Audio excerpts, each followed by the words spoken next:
Now let me ask you something. Bakit kaya may mga relationship dreams o goals na nagpa-fail kahit sobrang strong naman tayo sa simula? Lahat yan umikot sa dalawang powerful words, trust and commitment. Trust, hindi nabubuhay sa isang araw lang. In-earn yan through consistency, honesty, and action. Hindi lang puro salita. At ang commitment, ibig sabihin yan, nananatili ka kahit mahirap. Kahit pagod ka na, kahit walang nakakakita sa'yo. Maraming tao ang gustong maging successful. Maraming gustong magkaroon ng strong relationship. Pero hindi lahat kaya mag-stay committed kapag nagiging uncomfortable na. Sa buhay, hindi mo pwedeng i-expect na pagkatiwalaan ka ng mga tao kung hindi ka consistent. And higit sa lahat, hindi mo rin pwedeng i-expect ang result kung madali kang sumuko. Ang trust, lumalago yan kapag araw-araw kang nagpapakita.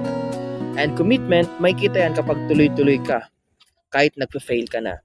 So today, I challenge you, maging tao ka na kayang pagkatiwalaan. Maging tao ka na marunong mag-stay committed. Kung agree ka sa message na to, comment trust below and share para maka-inspire ka rin ng iba.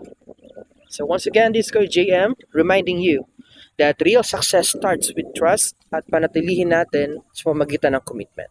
That's all.